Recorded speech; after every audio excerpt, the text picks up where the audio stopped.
I can actually see a lot of smile, which is a good thing to begin with. In anticipation of what's coming up, I am confident that it will be all good for us. So, okay, it's 4:05. Let's begin. So, just a few ground rules as we begin. The first is please keep yourself on mute if you're not speaking at this point of time. For questions and answers for participants, there would be a time allocated about 15 minutes to 20 minutes of the towards the end, 4:45 to 5 p.m., which will be for questions and answers. Meanwhile, if you can put all your queries, feedback, suggestions, anything that you have, please feel free to post them in the chat to everyone. You can also mark it to a specific speaker or to me. I'm the host. My name is Shalabh Sahai. So if you find me in the chat box, that's who I am. Yeah, so those are the very, very basic ones. Keep yourself on mute and use the chat to communicate to others and to pose their questions. We'll take on the questions towards the end of the chat, towards the end of the discussion today. Some technical things.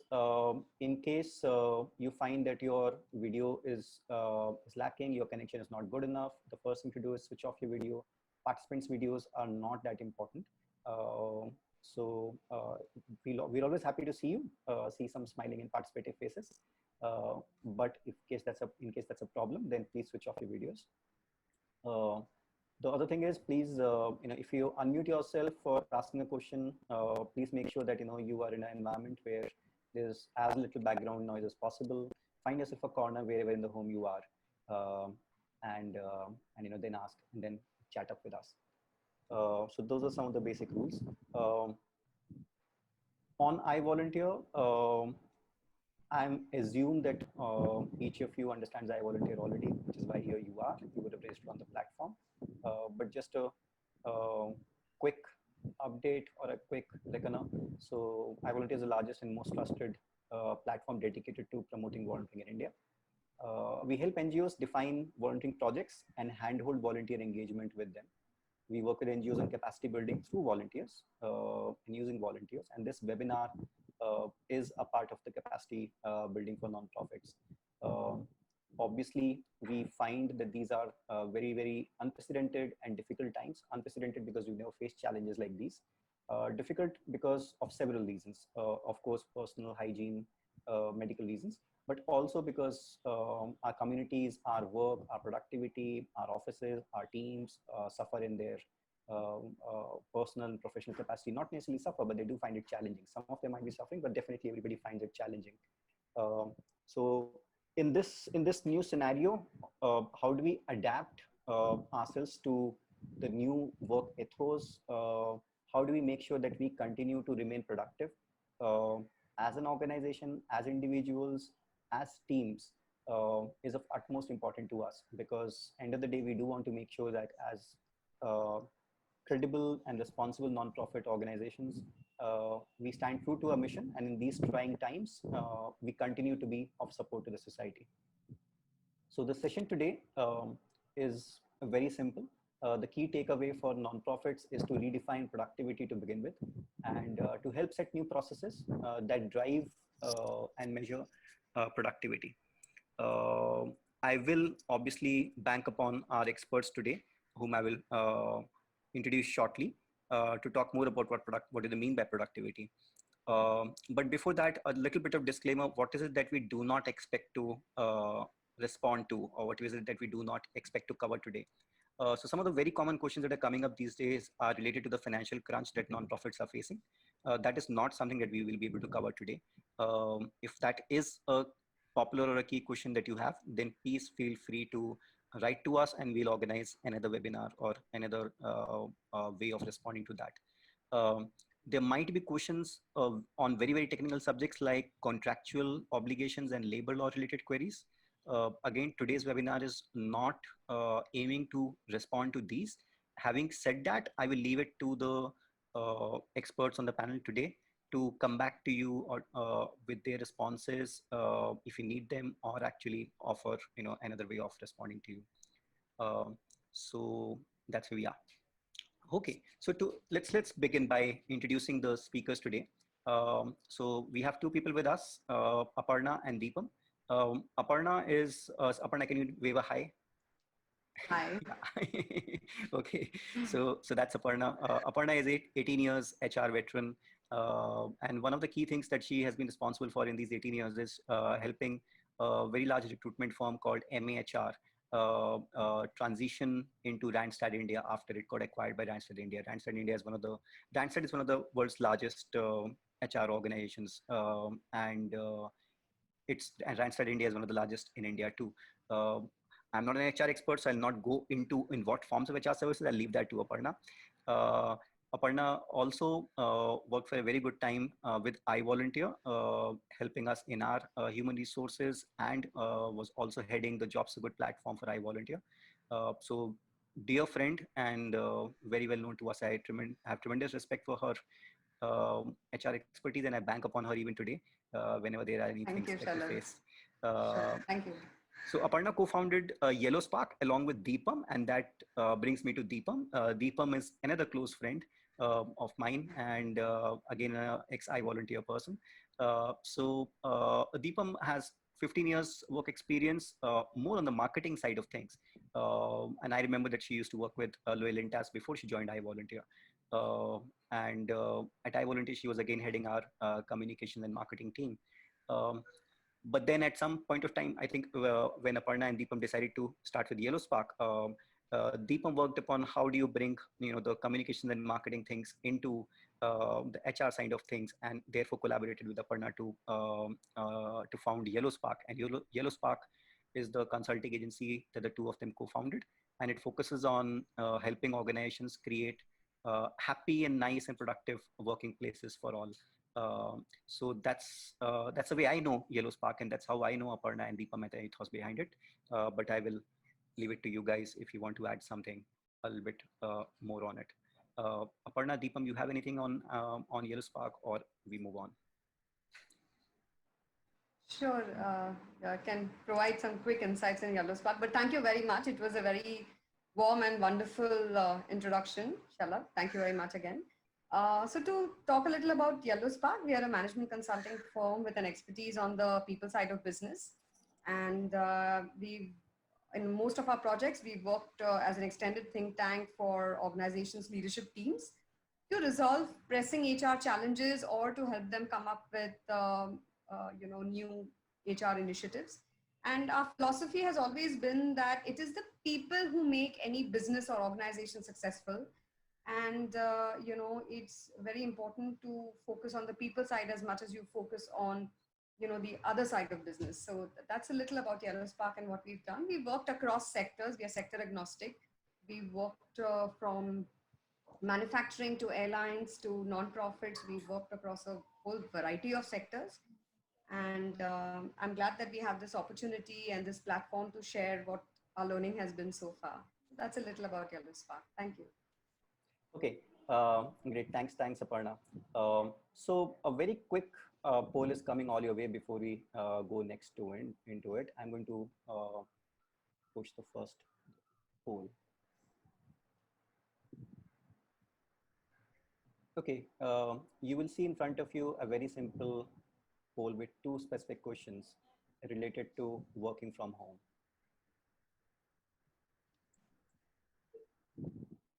Take a few seconds and just respond to it. And please, each of you who's seeing this poll on your screen, please respond.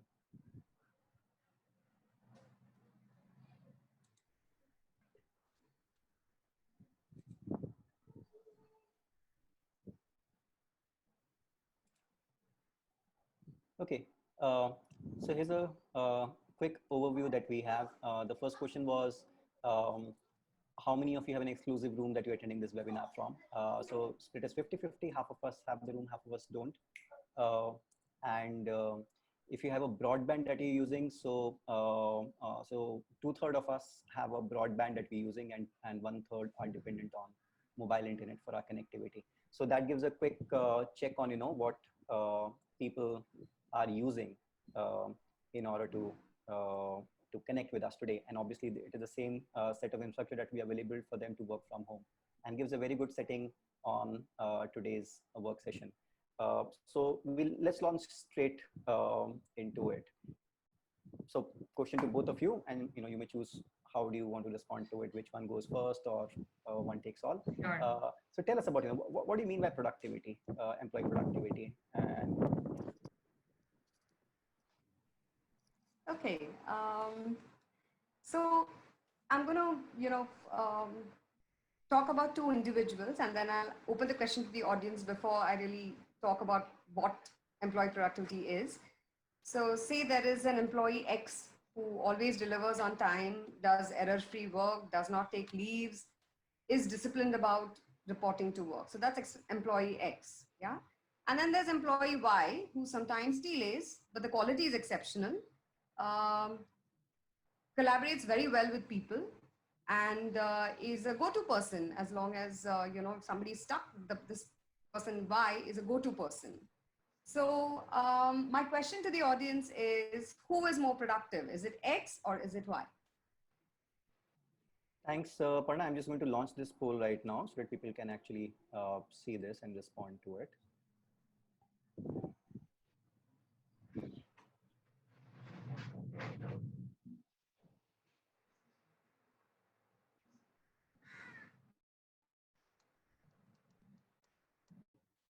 So for all of you, there is a second poll that you would see.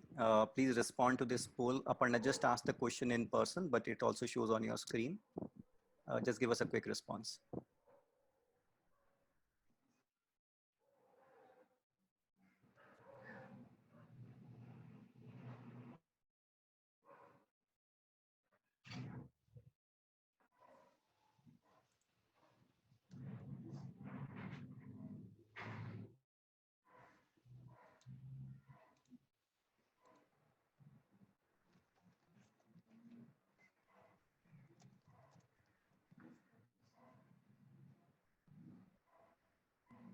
Okay, we're just waiting for a few more responses before we close the poll. One or two of you have not given it yet.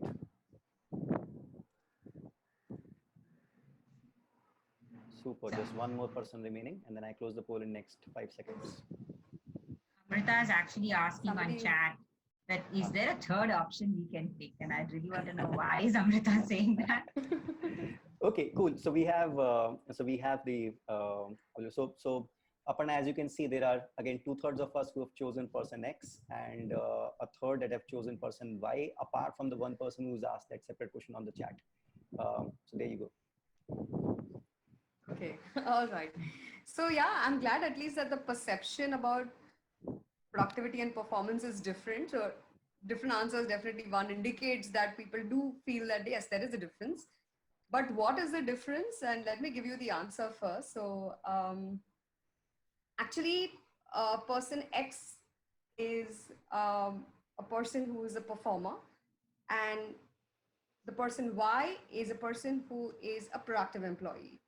And any guesses why there is a difference? Anybody? You can put it on the chat.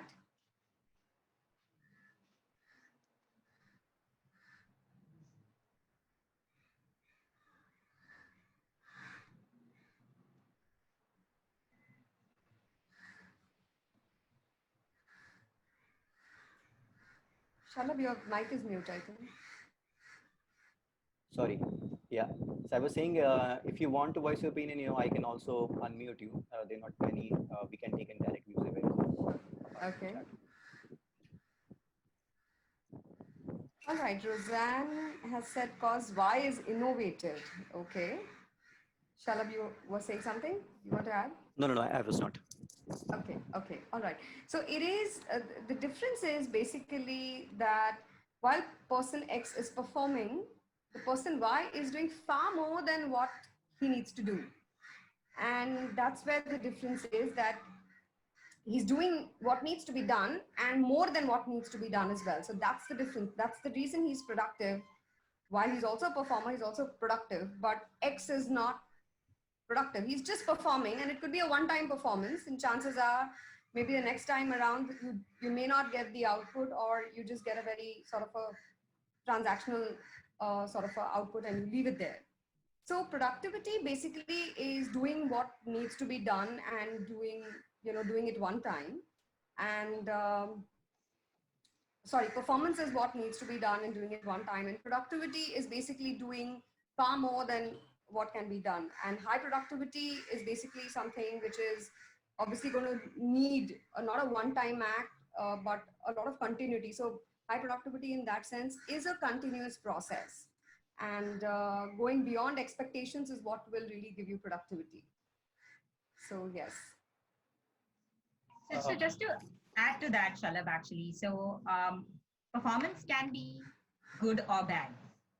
Okay, there is either I am doing well or I am doing poorly. Okay, whereas productivity actually is doing more. Okay, so when I'm doing good and I'm doing good again and I'm doing good again, once I did bad, but then again I'm doing good.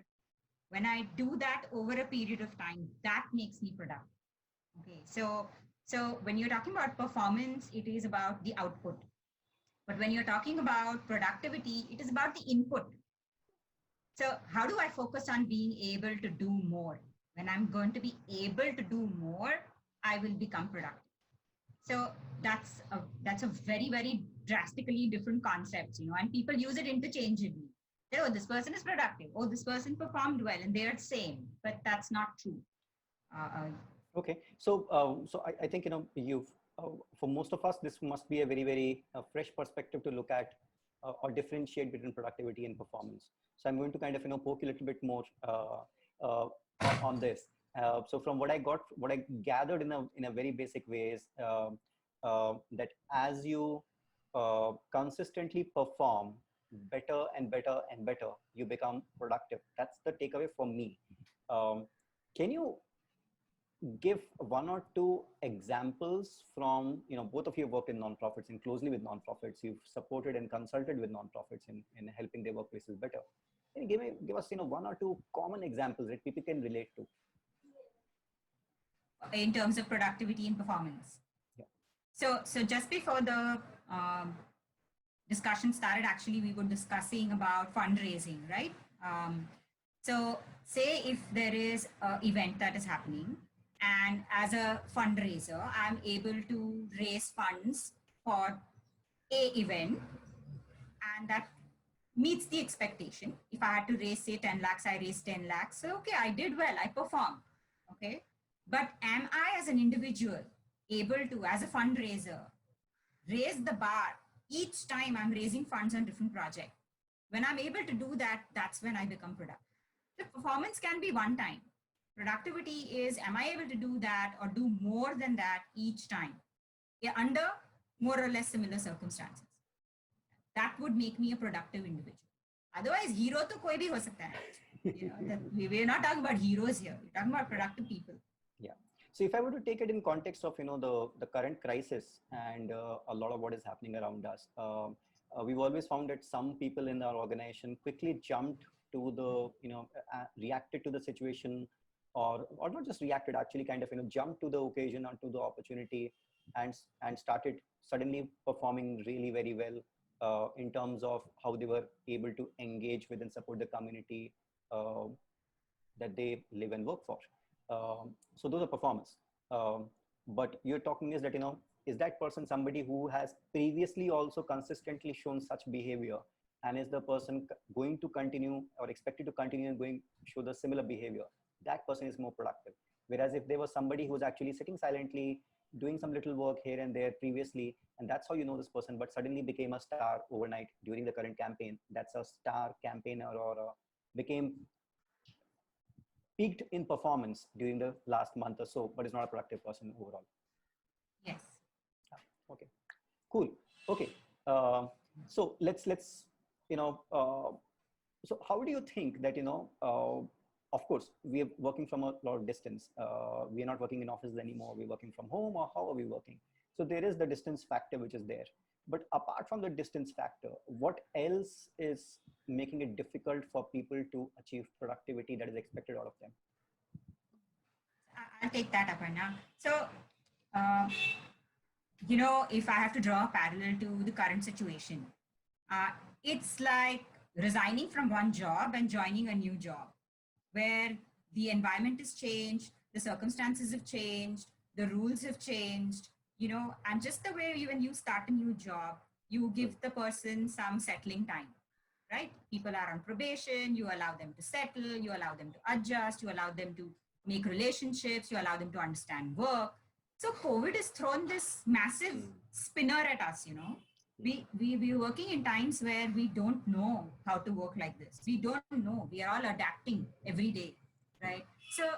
So of course there is difficulty in coordination. Of course there is difficulty in time management. Plus, a lot of us have personal commitments at our homes over and above our jobs.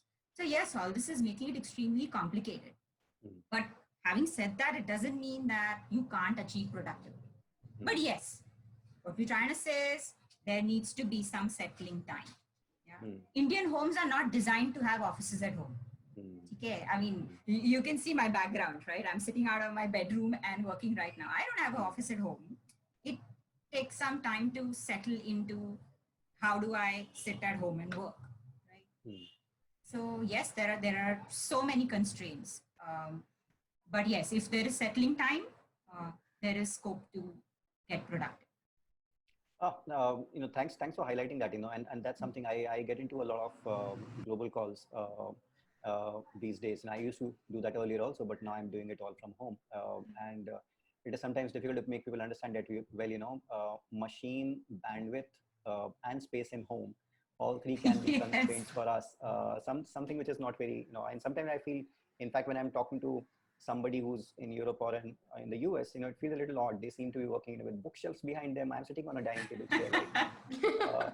And yeah, of course, and so this happens. So thanks for bringing it up. But so do you think that, given all these constraints, it is possible to expect our teams to be as productive and possibly more during current times? Is it really possible?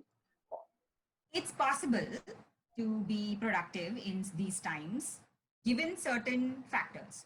So if I have to say it in bullet points, point number one would be we discuss certain barriers: anxiety, fear, lack of coordination or difficulty in coordination, difficulty in time management, not having network, not having a laptop, or these could be constraints. So there are so many barriers.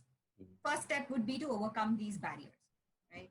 Two is to allow for settling time. Only if I have settling time will I be able to overcome these barriers, right? Three is productivity is very role specific. Okay, so if my role was a role with respect to the development sector, something that is related to the field, I can't break the lockdown and go on field right now, right? Doesn't mean I'm not productive. It's circumstantial. But if my role was that of a content writer, I can still continue to do content writing, or managing social media. I can still continue to manage social media from home, right? So productivity would also become a role specific aspect in that context. And the other thing is there is no, a lack of empathy in the development sector. So we would only urge all the team managers, and we do that to even our corporate clients, that you need to lower your expectations a little. Okay. We're working in very, very extreme situations, right? So if I could make, say, 10 chapatis, I probably can only make 5 right now. So as a manager, you have to understand that all these barriers, all these settling time, all my role and how my role is changing, all these will impact productivity. Only when all this is settled, will I be able to perform. And when I'll be able to perform well again and again and again, will I be productive. So we're looking at a extended cycle. We're not saying kal se aap productive ho jao. Yeah, it's going to take its fair share of time. Okay. Yeah, thanks for kind of saying that, it's not an expectation that kal se productive ho jao. It takes time for people to kind of, come up. And incidentally, just like you were sharing, I was again attending another training for trainers on how to do online classes. I teach at SPGen, and there was a training for professors today on how to take online classes. And one of the key things that the trainer kept on embarking upon was be empathetic. So this is the time that you need to be empathetic to people who are joining your class as students. And of course, you should expect the student should also be empathetic to the trainer, because for the trainer also new experience, but you can't say that always. So so be empathetic to people who are joining up the classes, or to your team in this case. And that's the first thing. If you're not empathetic, then there's no way going forward. So yeah, thanks for bringing it in. But then, okay, so this is done. So, we understand constraints, we understand it's possible. We begin by, understanding their limitations and being empathetic. But then what next? Are there any tools that can help us? You said that, consistently when you are performing, then you become productive. So what are the quick fixes, tools that can help us cover that journey?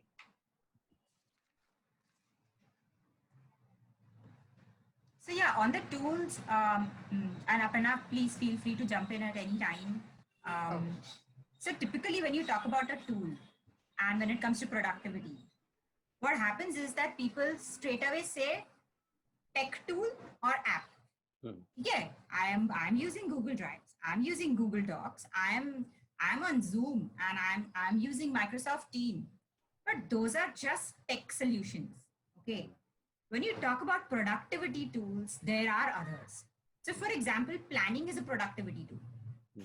Okay. So in current times, if I don't have clarity of what am I supposed to do, I can't be productive. Right? So planning is a very important tool for productivity. If you're talking about, say, communication is an important tool for productivity. Without communication, you can't have a person being productive through and through, right? Training is a productivity tool, right? So just the way today my role will change. Say I'm a field-based person and I'm supposed to now help the fundraising team to come up with certain field level stories so that we can send them to our donors. If I'm a field person, I need to be inducted into fundraising. Fundraising, usko sunna kya hai, usko kya matter karega. Then I will be able to contribute, right? Otherwise, how will I be productive? So when it comes to productivity, people just think कि अच्छा एक app हमने ले लिया तो हम अभी productive क्यों नहीं हो? But you're not thinking that you need training, you need planning. Motivation is a great productivity tool, right? Without motivation, a person can't be productive. Like I can do more, but why should I do more? Nobody cares. There's no appreciation. There's no goal. There's no purpose. Why should I do more? I'm not motivated to do more. Doesn't mean I'm not productive, right? So people really restrict it. Tool होता है तो एक word doc होना चाहिए या एक tech based tool होना चाहिए. But that's not a tool. I mean, there are other tools from an HR perspective that can help you improve your productivity drastically. Aparna, or do you want to add something? Yeah, I think I personally feel that having something like a KPI is very important, like a key performance indicator that tells somebody, this is what you need to achieve, and this will tell me that you've achieved it. Having very clear KPI, especially with so much happening, probably tasks are also changing every day. Whatever is being assigned to people on a daily basis is changing. So how do they know which direction they are going in? If they have a clear KPI that they need to achieve, then they'll find their way around it to achieve that KPI for you. So I would say, in that sense, one of the most important tools to have at this time, planning, of course, because planning will obviously funnel into the KPI, have very clear KPIs for individuals. That's what I would say. Another one, I mean, it's a classic one, but when you have a performance appraisal system, that is a tool to help you become more productive, right? So if there are tools, there are many tools. You need to decide right now which is the tool I need to use. And according to us, it will be planning and motivation that will be more helpful to you to gain high productivity than, or speed up the process of gaining productivity over using other tools. Okay. Yeah. So thanks. In fact, what you're saying is making a lot of sense to me. At least, I didn't when we started kind of taking a role of our own team, and getting back to work. Just give me a second. I think. Sure. Yeah. So so when we got back to work and we started kind of engaging with the team members to get back everybody on feet and working, it took us some time. The initial thing was freeze. We didn't know what to do, and then over a period of time we learned a little what to do. We started by asking people, why don't you do this and why don't you do that? Then we realized that, oh, but we haven't really laid out clear expectations, laid out clear procedure, and laid out clear training. And simple trainings. For example, when we moved all our work to, or primarily most of our work to virtual volunteering, we had to work with a team to explain them how do you work virtually yourself first, how do you conduct a meeting, Yeah, how do you do a telephonic conversation, Absolutely. how that's do you right. deal with technology. And then on the next aspect of it, that if you have to, it's not just about using the tool, but also about, okay, if the project that you're going to talk about is a virtual project, how do you visualize a virtual project, how do you engage an NGO in Absolutely. identifying those virtual projects, and then obviously a whole lot of trainings internally, writing reports, Absolutely. creating tools. So a lot of training. I think we in fact introduced Learning Tuesdays now internally, where we focus on building the capacity of the team to respond to it as we go on. Excellent. So Excellent. So, totally get so, that. so the COVID time. Sorry, I'm cutting you in there, but it's really shifted the focus on ourselves as well. It's not about बस client के लिए काम करते रहो या community के लिए काम करते रहो. We have to change ourselves suddenly. Yeah, we have to learn new ways of doing things. Which is very classic HR. It's like till you don't focus on evolving, you're not going to be able to do better. And we keep trying to tell that to people. Yeah. And it took COVID to make that happen. Actually, that's it's an, it's quite weird. Interesting. Good. So, so those are tools. How do you deal with non-productivity? We did an initial survey when people were registering for this webinar, and the average feedback was that productivity was average to, was like a mid-level. There were one or two who said that it was low, one or two said that it was high, but mostly it was mid-level. That is what was being perceived. So how does one deal with a lack of productivity and again, from what I understand, the productivity is at an individual level first before it gets to a team level. So if you believe that somebody is not being as productive as you expect them to be, how do you deal with it? Aparna, could you answer that? Yeah. So basically, there could be two reasons why there is low productivity. Let's understand those two reasons first. Okay. So the first reason could be because there is an external shift, and like we were saying in our previous example, that somebody who might be working in the field likely to be a little more non-productive than someone else who's doing content writing, right? So if it's due to an external shift, I think there's very little you can do other than just hang on and see how this role really evolves as time progresses. And it may lead to a temporary or a permanent change in that role in that sense. And I think people will generally have to be ready with that sort of a shift. Okay. If you're talking about another case where there's lack of accountability or there is employee who is laxed, it's generally not productive. You know that, okay, this person is committed to this output and is not delivering what the person had promised to deliver. I think start with talking to the individual and identifying why. Okay. Because without doing that, without just assuming that, oh, I know that this person has 2 hours in a day. So in 2 hours, this document should have been ready. So why is it not ready? And just straight away jumping into it. Give the person an opportunity to at least say why this was not delivered. Yeah. So being sensitive and, giving that person an opportunity to speak will be really important. Next would be then to provide very, very clear feedback and resetting the expectations and saying that, hey, look, it has emerged that you have 2 hours, this document is possible to be developed in 2 hours, or this report is going to be, it's possible to generate this report in 2 hours. Let's make sure this is done moving forward. Set very, very clear expectations and be extremely upfront about consequences, because lack of consequences sometimes leads to this. It's okay, everybody knows it's COVID time. It's okay if I, sleep a little extra and, start my day at 11:30 instead of 11 o'clock or whatever the time that the team may have decided. So I think it's very clear. It's very important to drive, give the person an opportunity to speak. So by identifying why and then setting expectations and giving very, very clear, consequences. Talking about consequences upfront. Right. And how do you, in the initial few weeks, there is a lot of empathy for people which is there. But as the time persists, there is bound to be a feeling that, there will be certain parts of our team or certain programs or that whose work will get affected such that the expectation from them is little or lesser. Whereas there are certain teams for whom the expectation is even more than it was usually before the pandemic hit us. Before. Correct. Some employees are expected to deliver more. Some employees are expected to deliver not as much. How do you deal with that, difference between teams or between individuals or between locations within an organization? Because productivity, obviously, like you said, for example, even Deepam said that motivation is one of the things. Now, how do you keep the team motivated despite the differences that they might have?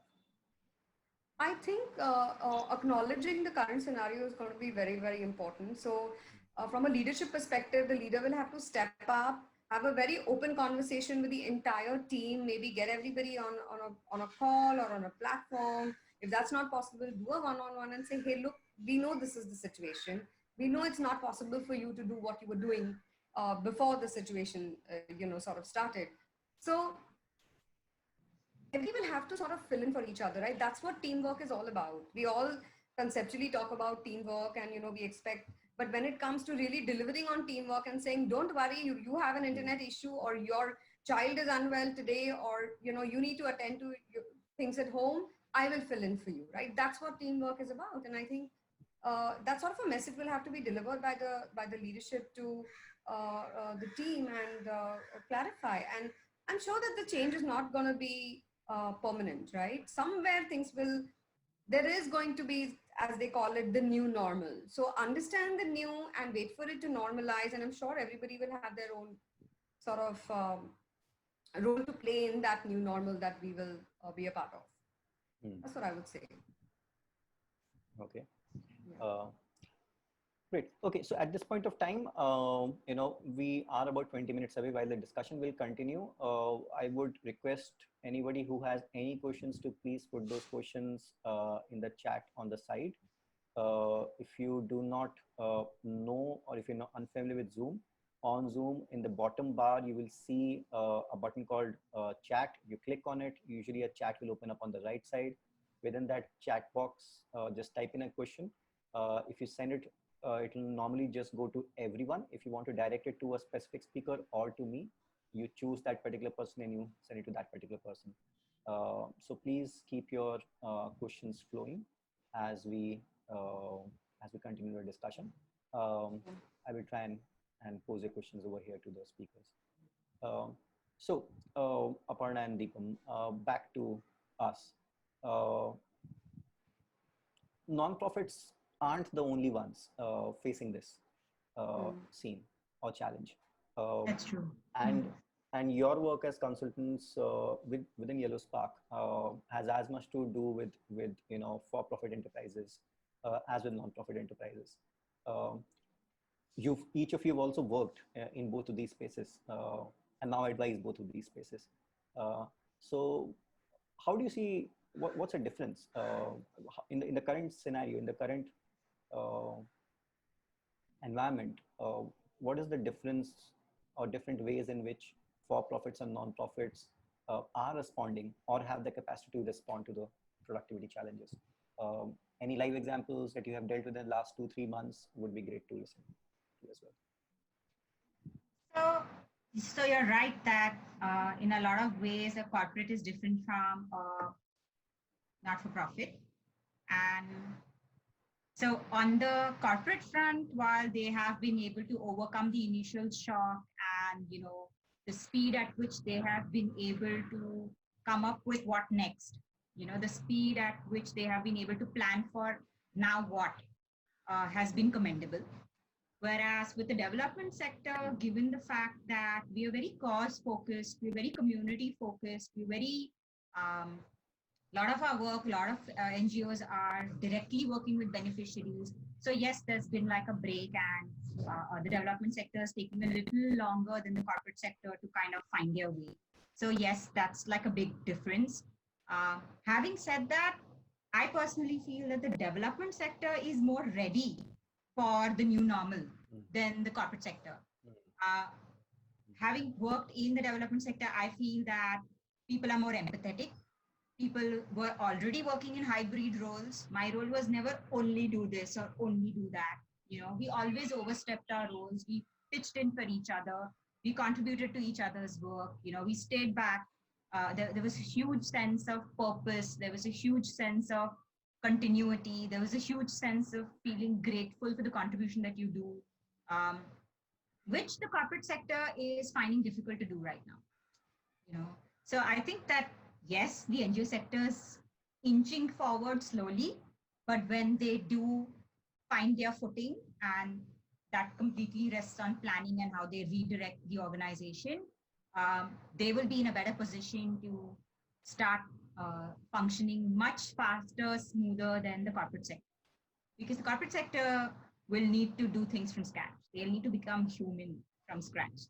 Yeah, they have got to used to delivering on numbers and targets, and so yeah, I that's the way I see it actually. Aparna, you want to add to it? Yeah, I would agree because the constraints under which non-profits are used to working, the corporate sector is not used to working. Like not having an internet for a day in the office sometimes is, we adjust, you know. But in the corporate sector, for them, it's like, oh my God, like there's no internet, like they die without it in that sense. So it's difficult. It's difficult for them to cope because there are certain things and related to infrastructure that they take for granted, like so I think it will be far more easier for the non-profit sector to adjust for sure, but it will call for very different actions altogether. I think one which they'll probably have to work on is speed, because like the decision making layers in a non-profit sometimes slows the process down. So if non-profits can work towards reducing those layers or speeding up the decision making process in some or the other way, they'll be able to achieve actions faster, and their teams will adjust much faster. Right. Okay. Thanks. The important point, in fact, that we need to reduce the layers or improve the decision making. And I think somewhere within the NGOs that primarily work on the field, they're used to kind of maybe not always having a process, because everybody is there on the field together with them. You get along and the process gets done and dusted right there, and decisions get made on the ground. But now that you are far removed from people, far removed from the field, how does it affect your decision making is a key point. And if that is not set right, then it is bound to be a challenge for individuals in the team to be productive. So yeah, decision making and process is a key support that can help people get more productive. And this is a non-tech tool. So thank you. Non-tech tool. Yes. Yeah, non-tech tool. Yeah. Yeah, it's all about tech these days. Okay, so there's a question that is coming from one of the participants saying that with a team that is diverse in socio-economic backgrounds, and if you set equitable expectations based on individual challenges, then how do you make that equity visible with transparency to all in the team without invoking guilt or burden? Pertinent question, and I have marked it to each of you so that you can see, because it's a little complex statement, too large to. I'll give you a few seconds to read it again. What I can understand from this is that like I was saying earlier, that the team comprises of different people, and if we are empathetic to our individual team members, then we might be required to set different expectations with each of them. But when we are setting different expectations, how do we maintain equity in the team? And how do we do it without invoking a feeling of guilt or burden? Guilt possibly of people who are unable to be as productive, and therefore the expectation of them is low, or burden for those people who are expected to be more productive for the circumstances that they find themselves in. So yeah, important question. What do you say to that? It's a very nice and a well thought out question, and I'm sure the person is really feeling in a fix for being able to express this question. But thank you for the question, because it brings out a lot of aspects. Today, there is a need to first take into consideration what is happening with our teams. Okay. Two, if someone is not going to be able to do something, what that person really wants to hear is, it's okay. We understand that abhi aapke paas internet nahi hai, aap ye kaam nahi kar paoge, but it is okay. Nobody is judging you. Without reassurance, there is going to be feeling of guilt. Without reassurance, there is going to be a feeling of burden. Okay.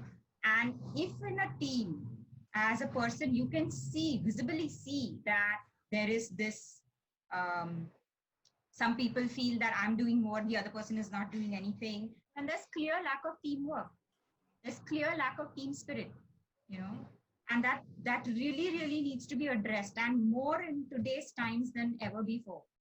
If Absolutely. Aparna actually said it some time back that, you know, if now you can't step in for each other in these times, then there never was teamwork. You know, then we were not all aligned, even though we all believed in one common purpose or one common goal or one common cause.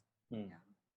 So I think that it's got to do a lot with being realistic and letting people know that we understand your circumstances and it is fine the way it is. And there will be a time when things will go into a continuity mode.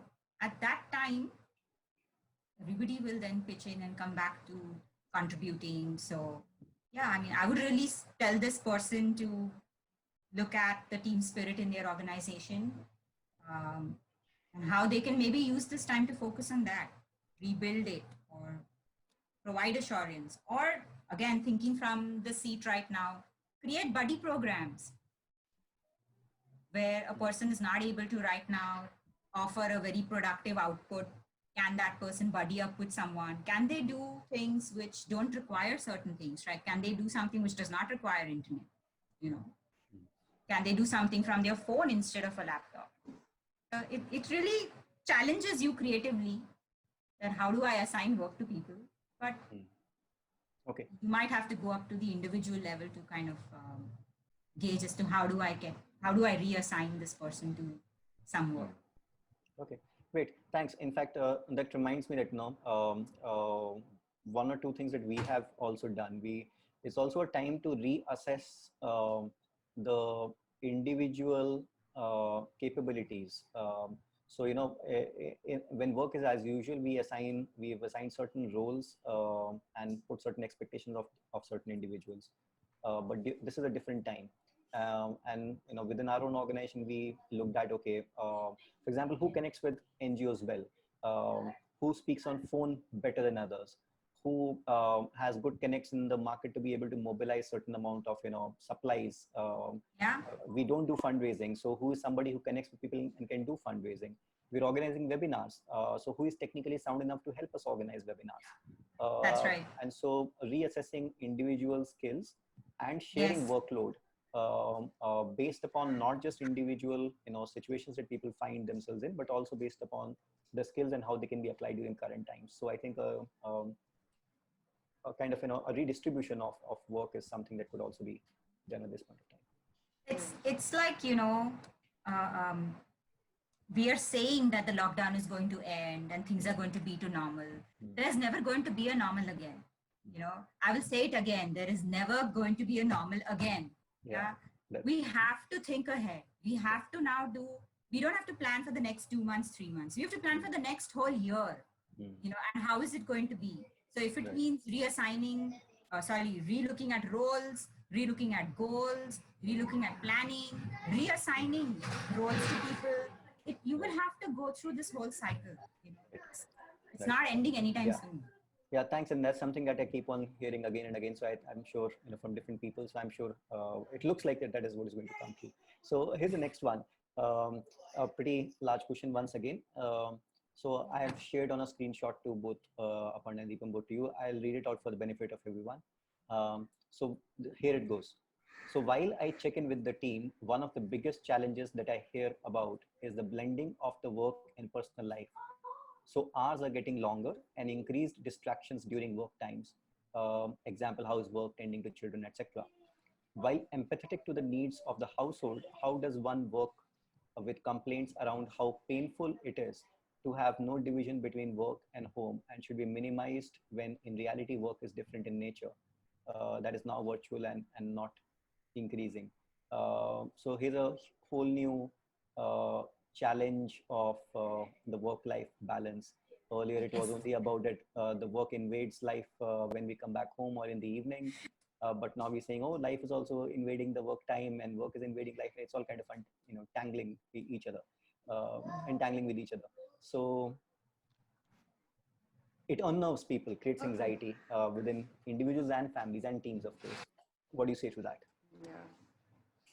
I was talking to somebody very senior from the non-profit sector, and this person was telling me how this person ends up working till 9 o'clock every day, and the family is surviving on cornflakes and bread. And my question was, how were you working before? So obviously the answers were there were fixed timings and all of that. So point is that you have to, I think, again, very important to look at individual scenarios. Some people are going to be able to put in more number of hours than the others, right? That's a fact, and we've got to be able to accept it for some time at least. That's one. Secondly, I think it's important to get, not say that, okay, not just give direction and not just give instructions and say this is what needs to be done, but say that, okay, first find out how many hours of productive time are you going to be able to give the organization. So ask the employee to commit. Don't commit on behalf of the employee. Don't turn around and say, I just need this to be done irrespective. Whether you're eating cornflakes or you're eating chips is not my concern. You can't take that approach. Like empathy is going to be very critical, like we were mentioning earlier in the conversation. So get a commitment from the individual in terms of how many hours of work is a person going to be able to put in, and assign work to that individual accordingly. If there is, I mean, I can tell you between me and Deepam at Yellow Spark, we've managed to do that. We know that we're not going to be able to work like before, and we've sort of distributed work, and we've got common overlaps where we say, okay, this time is common time for both of us are available, so we can connect at this time, and whatever needs to be done together is done at this time, and whatever needs to be done independently, we manage. We've stayed up at night, we've woken up early in the morning, but we've got it done. So I think allow people to adjust, allow people to, really commit in terms of what their availability is, assign work accordingly, and which is where the whole reassigning, relooking part comes into the picture, and then take it forward from there. So the person just doesn't feel, oh my God, one mountain has fallen on me and now I don't know what to do. And you're basically just, ensuring that the person is a part of the decision making process and not just receiving direction to deliver on something. And initially, when the lockdown had started, I had come across a very interesting article on how one of the CEOs, what he did was he just got his team to talk about what they're facing, you know. And for the team, it was such an opportunity. Everybody felt that, oh my God, I'm not the only person feeling like that. Even this person is feeling like that. Even this person is feeling like that. Everybody may have different demands. Somebody may have children. Somebody may have an elderly person at home. Somebody may be living alone and has got to do everything end to end. So everybody's got different levels of problem. Get everybody together, understand their situations, reset your expectations, and I think then look at how you really want to move forward. I think that's going to be very, very critical. I don't know, Deepam, do you have anything to add to that? I always have bullet points. No, I mean, if I have to say, what are the few things that you should do? You should do scheduling. Okay, so yes, it's effort, it's one-time effort, but you need to get your team together and say, hey, what is a comfortable time for us to work together? Instead of picking up the phone and say, acha, mujhe abhi baat karni hai, tum kya kar rahe ho? You know, B is to plan. There is no other way. Otherwise, we are not going to be able to get through this work from home challenge. Okay. Critical thing that people forget to do, they forget to plan their free time. So क्या होता है? I got 1 hour. चलो बर्तन भी धो के आते हैं. चलो ये चाय भी बना देते हैं. Oh my God, the clothes are still lying. I need to fold them. So you feel like I'm perennially working. Okay. So till you don't compartmentalize, till you don't take the responsibility to compartmentalize, it will not get compartmentalized, right? And to all the team leaders, to CEOs, please don't push your employees to work for 9 hours if they were working for 9 hours before. They were able to work 9 hours for you because they had help, they had support, they had other people who could fill in for certain jobs.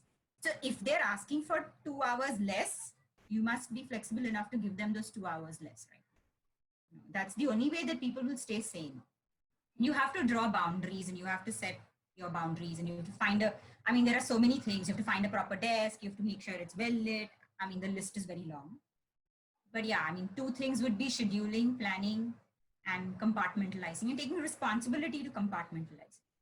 Otherwise, nahi hoga. Thanks for that. So we have both the descriptive view from Aparna and the bullet points from Deepam. Thanks for that. uh, okay, so yeah, I think this is something, Vijay, and each of us have our own different personal experiences, and I would just add to the list of the distractions that Deepam mentioned. There are kids in the house, and there are elderly possibly in the house. Somebody is having I a saw really that, bad Shalabh, you pushing your son away. It was very visible. yeah, so yeah, so it is also setting expectations with your people who you live and share the space with, like, Yeah. okay, that kind of, okay, so I'm going to be working for 2 hours, and I'm going to be playing with you Yes. for half an hour. I'm going to be reading lessons to you or helping you on your homework Yes. or cooking time. In my own view, I said, okay, I got to spend in those 8 and 9 hours, still need to commit to that, but I'll spread it over the 12 hours.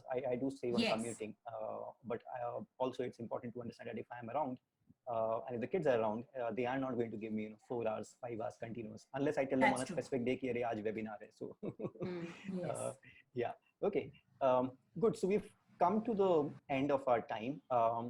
If there's any other questions, at any last minute questions that you have, please put them in the chat box. If we can't respond to it right now, we will ask Aparna and Deepam to respond to it later. Any last pieces of advice, Aparna? Okay. Close down. Yeah. I think if I have to give closing points, and I'll try to bullet it like Deepam does always. So I would say need for planning and redirection, extremely important. Allowing people for settling time and preparing them for change, basically. And last but not the least, stay connected, whether it's virtually, whether it's over a call, whether it's just reaching out on social media. I think just stay connected. It's very important that people, while there is social distancing otherwise, you can still stay connected digitally. So explore whatever you can and stay connected. I would say, I would sum it up in these 3 points actually. Thank you. And now that Aparna has given a bullet point answer, so Deepam, do you have anything to add to it? Or I feel that everybody is doing their best. Okay, I'm an ultimate optimist, so I really feel that जिससे जो हो पा रहा है वो कर रहे हैं, and now is the time to acknowledge all that, because when the lockdown ends or when we get to the new normal as we call it, it's our people, the organization's people, that are going to help us come back to the previous level or speed up our work or reach new heights. So yeah, I mean, it's that's what I would like to close with. That, I mean, acknowledge everything that people are doing in all this whole productivity jhamela. Don't forget appreciation. Don't forget motivation. Don't forget empathy. Yeah, I mean, it's easy to say my office is my family, but now is the time to actually prove it. If I have to say it. well said, Deepam. Thank you. So, thank you, Aparna, and thank you, Deepam, for this lovely time and awesome hour of learning and connecting. I'm sure each one of us is taking back at least something that is useful and will help us individually and to work with our team better, be better humans, and be more productive team members. Right after this, I'm going to launch a quick feedback poll. This will show up on your screen. Please to give your feedback, and then feel free to leave. But here are just one or two quick things before you speak. First is the speaker contacts. Aparna and Deepam, how do we get in touch with you? How does anybody wants to get in touch with you? You can send us emails. Okay. Our email ID is our first name @yellowspark.in. I can type our email IDs in the chat for everybody. Okay. Okay, thank you. So we will also share that in case if anybody wants to get in touch with Deepa or Aparna later on, do let me know. Second, so for all the participants and also for Aparna and Deepam, both of you know, we are continuing, we do at least one webinar for the public at large every week. Please do look out for the next ones that are coming up. Sign up for them. They're all of different topics. They're all in one single mission to help our world, our country, a better place to live in, and how do we make volunteers and non-profits and corporate employee engagement programs perform better for this purpose. So keep tuned for more that is coming up. One other word is for any nonprofits or nonprofits who are joining in. We have a free volunteer management system that iVolunteer.in provides. It's the best in class volunteer management system developed for nonprofits in India. No other service provider gives this, and this is what the best in the world is being provided to Indian organizations as well. It's free of cost at this point of time, so please feel free to join and make the best of it.